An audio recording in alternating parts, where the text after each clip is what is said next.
Good morning to all of our friends and partners in Japan, Korea, and Taiwan. My name is Grant Menke, and I serve as the Director of Market Development for Iowa Corn. It is a pleasure and a privilege to be with you here this morning. I first want to thank the U.S. Grains Council for arranging this virtual crop tour and inviting Iowa Corn to participate. We greatly value the U.S. Grains Council's partnership and all that it does to develop markets, enable trade, and improve lives. By way of background, Iowa Corn is one of the most effective, influential, and long-standing agricultural organizations in the country.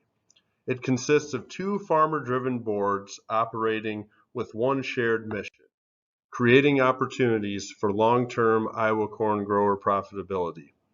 While the Iowa Corn Growers Association focuses on public policy advocacy to advance the state and federal priorities of Iowa's corn farmers, the Iowa Corn Promotion Board utilizes funding from the 1 cent per bushel Iowa Corn Checkoff to enhance market development, research, and promotion and education efforts. Our partnership with the U.S. Grains Council is one of the most important funding priorities of the Iowa Corn Promotion Board to expand international market demand for corn in all forms.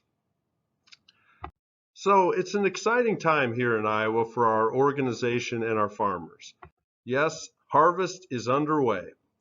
And based on the roller coaster ride of a growing season that we just experienced across Iowa, we are certainly counting our blessings that we have a corn crop to harvest, and a very solid corn crop at that. The latest corn production report estimates from the United States Department of Agriculture and ProFarmer have Iowa pegged at a nearly 2.5 billion bushel corn crop averaging 198 bushels per acre, which, if realized, would tie for the third highest annual corn yield in our state's history and the sixth highest corn production. Nationally, the latest estimates are calling for the second highest corn yield in U.S. history, between 176 and 177 bushels per acre, and the second highest corn production in U.S. history at around 15 billion bushels. So for Iowa this year, why is the likelihood of achieving our third highest corn yield and our sixth highest corn production of all time so remarkable? Well, that's what I want to talk about for the next few minutes. Let's start here with the U.S. Drought Monitor map for the state of Iowa, which has been followed very closely every week of the growing season. Here's the most recent map, which was released on September 16th. As you can see from the color-coded sections of the map, 94 out of Iowa's 99 counties are either abnormally dry, in moderate drought, or in severe drought. Now, here is the Drought Monitor map from the first week of planting in Iowa, the week of April 6th. Not as many colored counties on here, only 47 rather than 94, but you can see that a good portion of northwest Iowa was in moderate, severe, and even extreme drought. Now watch the progression of this map as we go through each week of the growing season. By the end of April, we had 83 counties with at least abnormally dry conditions. In May, conditions remained dry but stabilized. And then the situation really became concerning in June. On June 8th, 92 counties were at least abnormally dry.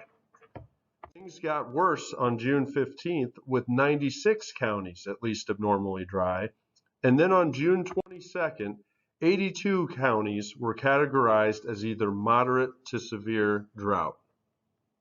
Now during this time, here were a few statements made by a widely followed Iowa market analyst.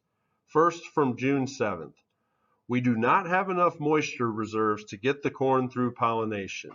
We need above normal precipitation over the next several weeks to make a corn crop. A week later, on June 14th, the analyst noted that he had never previously thought at this time of year that our crop production on our farms could be zero until this year.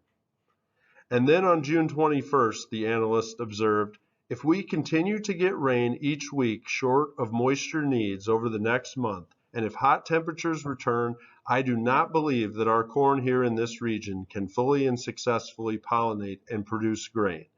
In 48 crop seasons, I have never doubted that my corn would pollinate until this season. While these comments may seem a bit extreme, the situation in June was certainly very worrisome. On the family farm I grew up on in northwest Iowa, we received only 1.1 inches of rain for the entire month, and June is typically the wettest month of the year. Now, getting back to the map, some rains came in July, but things remained generally dry. And then in August, areas of extreme drought returned. That's the bright red colors you see there. And then more rains came in late August and early September, and that brings us back to the present. And against all odds, the Iowa corn crop pollinated and produced grain, even during this roller coaster ride of a season. Seeing these weekly drought maps, it is hard to believe that Iowa could be anticipating an average corn crop this year, let alone the third highest yield and sixth highest production of all time. I believe improved crop genetics, including traits for drought tolerance, were put to the ultimate test this year, and all indications are that they passed the test with flying colors. Now, I've got a couple more charts that I want to show you. First, let's look at planting and corn emergence for this year. So planting started the first full week of April, and things were slightly behind until a 2-week stretch over the last week of April and the first week of May, when 2/3 of the Iowa corn crop was planted. And then planting finished by the end of May, 2 weeks ahead of the 5-year average. Some replanting was necessary in northern Iowa in early June due to near freezing temperatures and frost that occurred at the very end of May. Moving to corn emergence, that began the first week of May and was essentially complete by mid-June with the exception of those replanted fields. Let's now take a look at the weekly Iowa corn crop condition reports.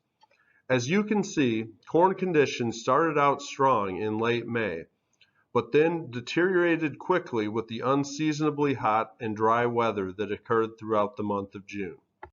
This 21% drop in the condition of Iowa corn rated good to excellent over a 2-week stretch in the middle of June illustrates this point fairly clearly. Corn conditions steadily improved through the middle of July before dropping back down and then settling at around 60% of Iowa corn rated good to excellent. Historically dry weather was not the only weather phenomenon impacting this year's Iowa corn crop. I mentioned the near freezing temperatures and frost in late May. In late June, crop damage occurred due to hailstorms and straight-line winds in central Iowa, severe thunderstorms in parts of western and central Iowa, and flash flooding in southeast Iowa. Some other notable weather events included July 11th, when golf ball to tennis ball size hail along a 70-mile stretch in central Iowa snapped lots of corn stalks. On July 14th, 26 tornadoes touched down in Iowa, which was the third highest daily total on record.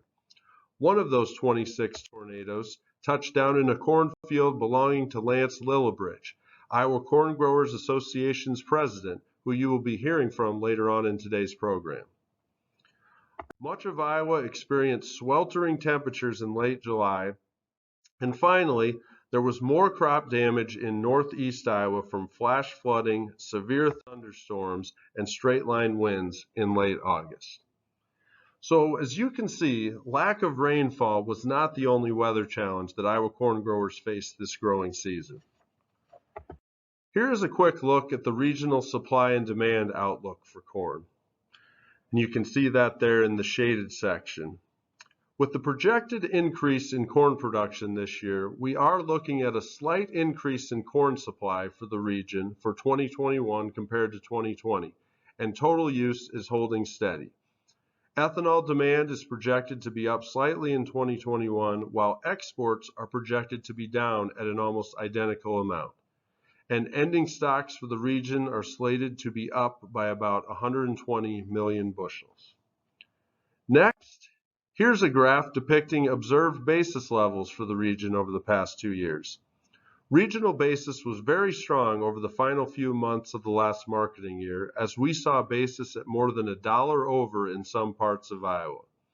Very recently, basis has been weakening given the crop production projection, and we are expecting basis to retreat to last year's harvest range at about 0 to 20 cents under over the next few weeks.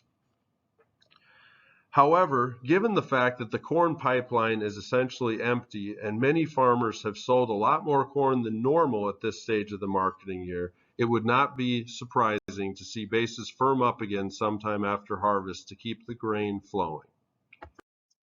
Well, that wraps up my presentation this morning. I am excited that you will be hearing from Iowa Corn's 2 current presidents, Lance Lillibridge, our Iowa Corn Growers Association president, and Kelly Neuenhaus, our Iowa Corn Promotion Board president, later on in the program to get some local crop condition reports from their farms in eastern Iowa and northwest Iowa, respectively.